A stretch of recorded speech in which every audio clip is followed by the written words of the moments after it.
There it is. There it is. Come on. Power out of it. Power out of it. There we go. What is going on today, guys? Tomcat here, and today we are playing Forza Motorsport 6, the full Forza Motorsport 6. Now, I'm sure you guys are wondering how we're doing this right now, and I have the awesome people at Turn 10 to thank for this, and I couldn't be more grateful that they've given me the opportunity to get into Forza Motorsport 6 just a little bit early on and really show you guys what everything's all about and kind of pave the way for the future with Forza Motorsport 6 on my channel. Now, we're looking at the absolutely beautiful Jaguar F-Type R Coupe right now, and just the scenery before you actually get into the menu is just absolutely gorgeous. Like, I can't even explain to you how beautiful this game is. It's just so gorgeous that I can't put it into words. But we're gonna go ahead and jump straight to the menu, and we are going to kick this off with a drift build. Because first of all, because why not? Now, I feel like drift builds have been kind of my something I've done for a while, and I really wanted to kick it off with something pretty crazy and something pretty fun. So, as far as what we're going to build, I'm not quite sure yet. I haven't actually decided, but I know there's a lot of stuff out there that we could build, but I almost feel like a Challenger Hellcat would be not quite a drift build, quote unquote, because it's already got 707 horsepower, but at the same time, I mean, God, the 2017 Raptor is so beautiful. So is the 2017 Ford GT, but neither one of those is going to be our build either. Now, as we go through the car list, I mean, we've got some familiar cars here, we've got some new stuff, and just before you guys ask, no, we're actually not going to build a GT86, because I know I've kind of been all over the GT86 lately. I mean, obviously, because I own one, and I love the car. It's a really fun car to drive, but I'm sure that we will figure out what we're going to build in. Oh my God. I love the AMG GT S. It's just so beautiful. Nearly there. Shall we build a Nissan? Shall we build a Nissan? Oh, dude. Yes. But, I mean, I'm just looking at these cars right now. They're so beautiful. They're so freaking gorgeous, though. Now, I'm thinking 240, but I almost think that a 240 is a little bit too simple, a little bit too obvious. Let's see what we find. Oh, wow. Okay. Yeah, that is going to be a drift build at some point. But...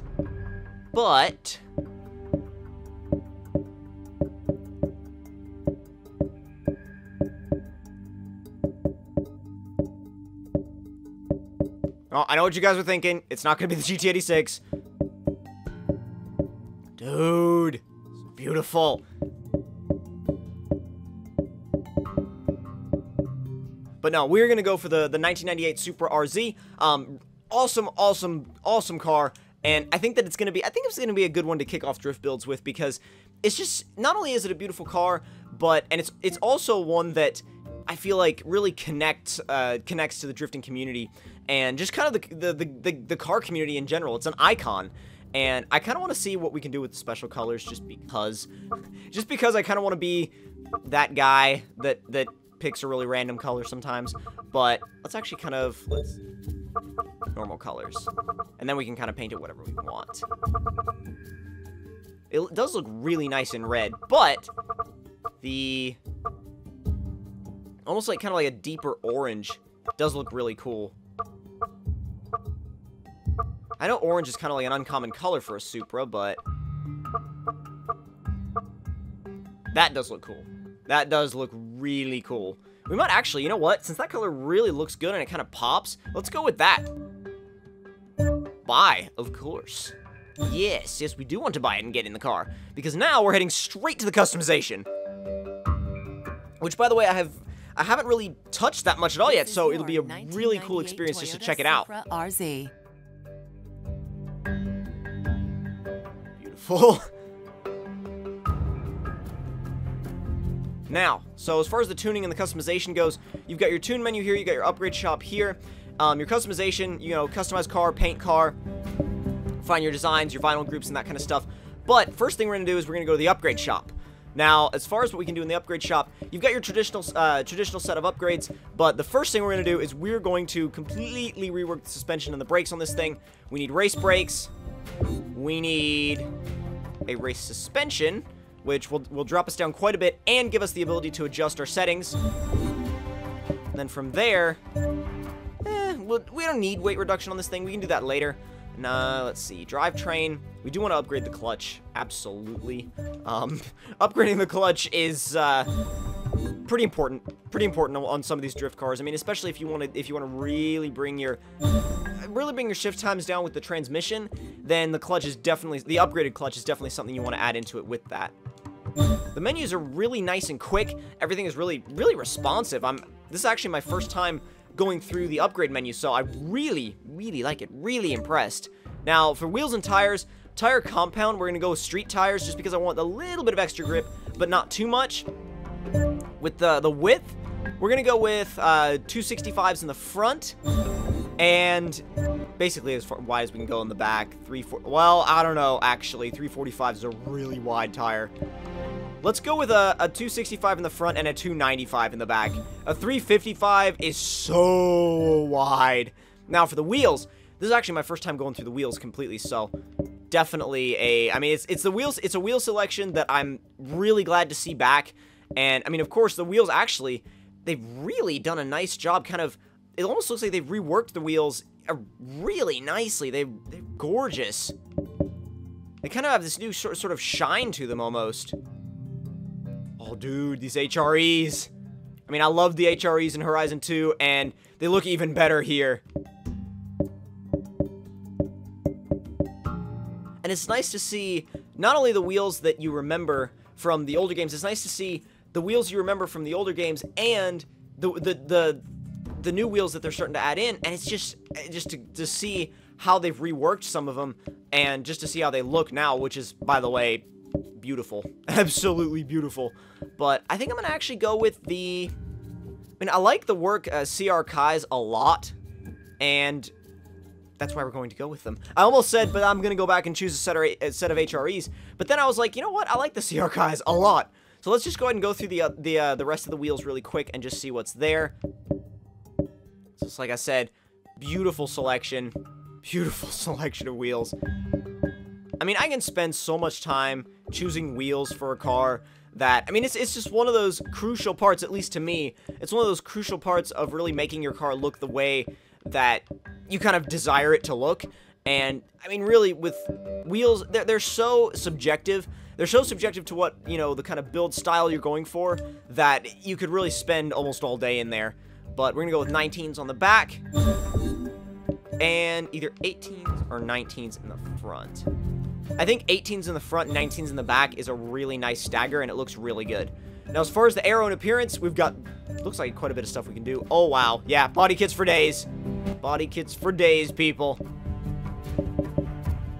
The ab plug bumper, for sure. I love that thing. For some reason, it reminds me of a little bit of the FRS and BRZ Rocket Bunny V2 bumper. I'm not sure why. It just kind of has like similar visual cues. I'm gonna leave the stock Supra wing because I really like it. I think it looks good. I mean, I like wingless Supras a lot, but I think that the wing on the Supra is very iconic, and I think it should stay. I mean, if I had a Supra in real life, I would leave the wing for sure. For side skirts, we're gonna go with the ab plug as well. I think it looks, I don't know, it's a really nice looking kit. It really complements the car very nicely. The June hood, I'm not sure, actually. I'm not sure on the June hood. I think we'll actually go with it. And then we can repaint it carbon a little bit later. Fully built. Well, I don't know if we're going to go fully built. I do want to build something that's... I do want to build it to be balanced, but at the same time, I want to build it to be hilariously fun. So, a couple more things to upgrade. 953 horsepower. Yeah, it's good stuff. It's going to be fun. It's going to spin tires everywhere, but that's going to be the fun of it. So, we're actually, at this point, what are we working with here? 953 horsepower and 792 pounds-feet of torque. Yeah, that's going to be a ton of fun to drive. I'm going to tune it just a little bit, and then we're going to pick it back up when we get out on the track. Which, by the way, yeah, getting out on the track in this thing is going to be sweet. Alright guys, so we're all set to go. We've got the Rio de Janeiro mountain circuit set up, and we're ready to get this thing started. I can't wait to see how this thing drives. Not only drives, but three things. drives, how it drifts, and how it sounds. Oh yes, let's do it. Jeez! Start off with, you know, nice little burnout. And go!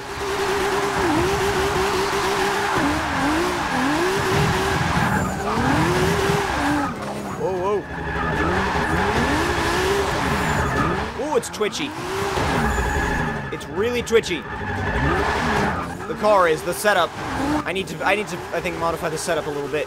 I think it's probably because of the fact that we've got so much power behind this thing, but I need to get into the interior view.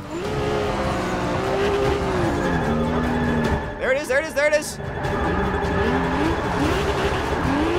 And the thing with this car is that you have wheel spin on demand whenever you want it, so it's not exactly the... Whoa! Okay. Jeez!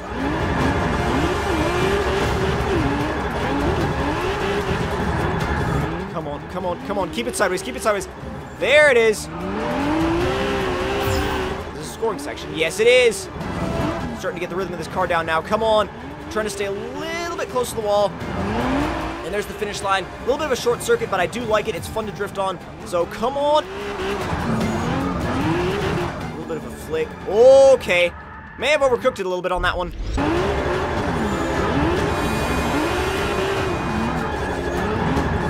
I almost feel like I might want a little bit less horsepower for a track this tight, but at the same time, that could all be fixed with some setup change, like some changes to the tune, and not just the power output.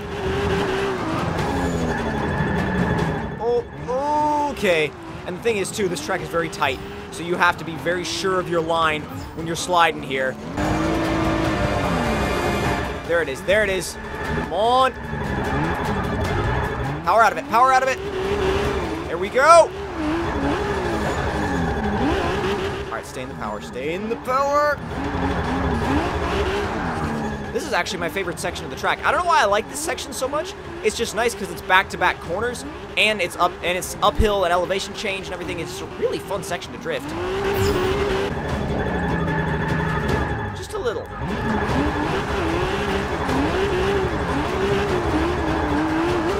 Back the other way. Ooh, back to second. My mistake going down to first on that one. If you go down to first on a corner like that, at that speed, it's not going to play out well for you, especially if you're trying to get a good angle. There we go. This is going to be my best run on this section yet. Yes! There it is. Yes! On the last lap, too. That's what I was hoping for. That's what I wanted to see. Absolutely. And across the line. Dude! Uh-oh, the wing is gone. I don't know what wall we hit, but the wing is gone. But that was really fun, really enjoyable, and I'm really looking forward to doing more drift builds in Forza Motorsport 6. More will be coming very, very soon of the full game. And if you guys enjoyed this video, then don't forget to leave me a like. Tell me in the comment section down below what you guys thought of it. And if you're new to my channel, don't forget to subscribe for more. And I will see you guys in the next one. Don't forget to subscribe for more Forza Motorsport 6, and I will see you guys later.